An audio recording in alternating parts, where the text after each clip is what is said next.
Imagine करो, आपका बेटा या आपका भाई 13 साल से बेड पर पड़ा है।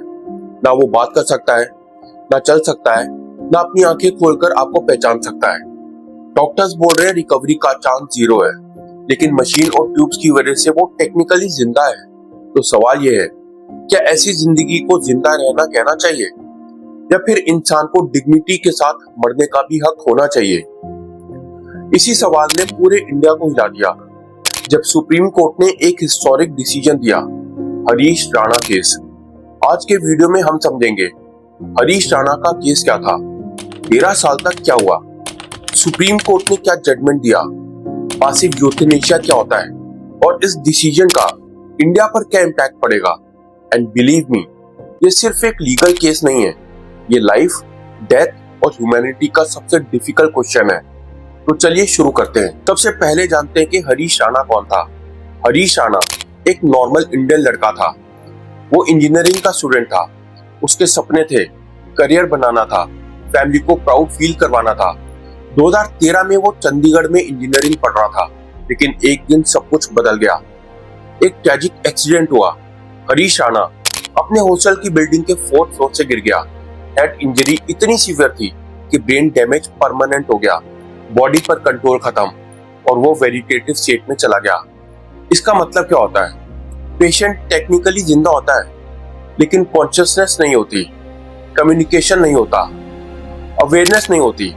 बेसिकली बॉडी चल रही होती है, लेकिन माइंड ऑलमोस्ट डेड होता है। डॉक्टर्स ने फैमिली को बता दिया रिकवरी का चांस ऑलमोस्ट 0 है।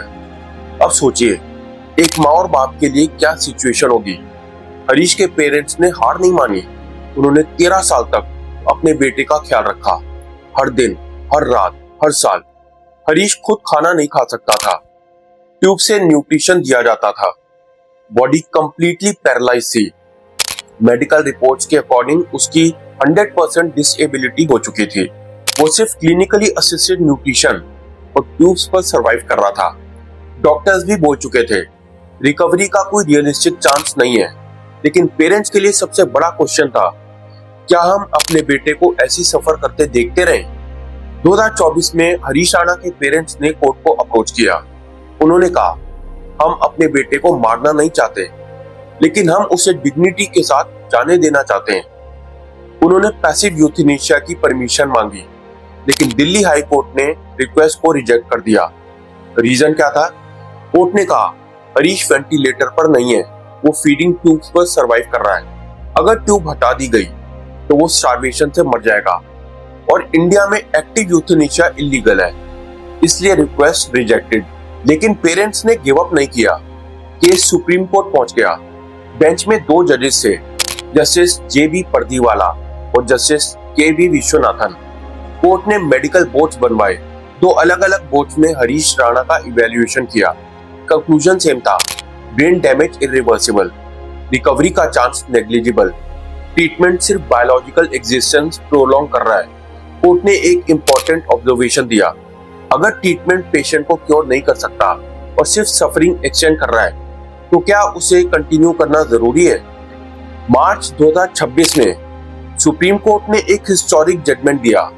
कोर्ट ने अलाउ किया हरीश राणा के लाइफ सपोर्ट और फीडिंग ट्यूब्स विड्रॉ किए जा सकते हैं। इस डिसीजन के साथ इंडिया में first officially sanctioned passive euthanasia case implement हुआ।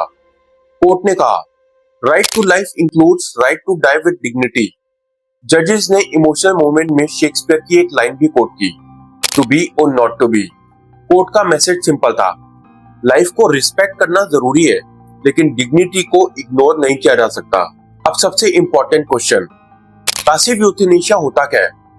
सिंपल लैंग्वेज में, पेशेंट को डायरेक्टली मरने के लिए कोई इंजेक्शन नहीं दिया जाता, इनसे लाइफ सपोर्टिंग ट्रीटमेंट रोक दी जाती है।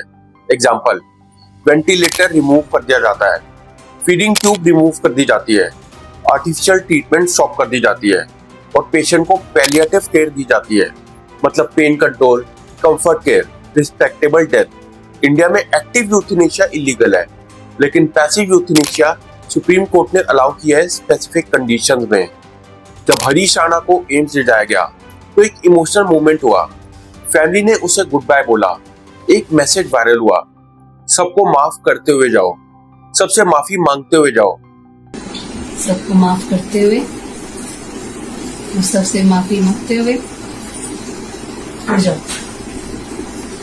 ठीक है।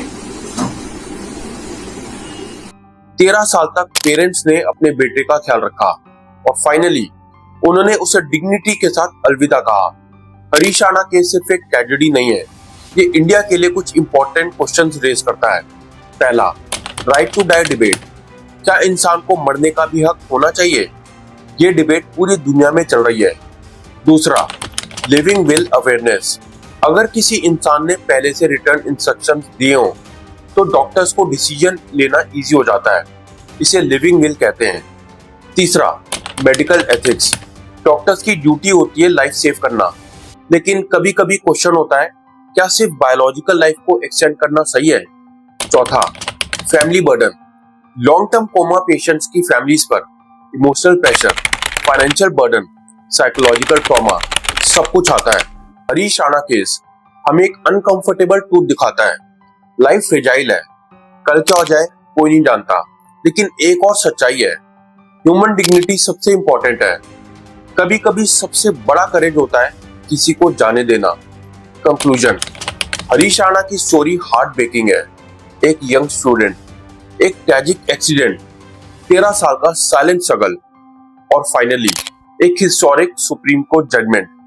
ये केस हमें एक सिंपल बात सिखाता है, लाइफ इंपॉर्टेंट है लेकिन डिग्निटी उससे भी ज्यादा इंपॉर्टेंट हो सकती है। अगर आपको ये वीडियो इंफॉर्मेटिव लगा हो तो वीडियो को लाइक करें, कमेंट में बताएं क्या आप पैसिव यूथनेशिया को सपोर्ट करते हैं, और अगर आप नए हो इस चैनल पर तो सब्सक्राइब जरूर करना। मिलता हूं मैं आपसे अगले वीडियो में, तब तक अपना ख्याल रखना।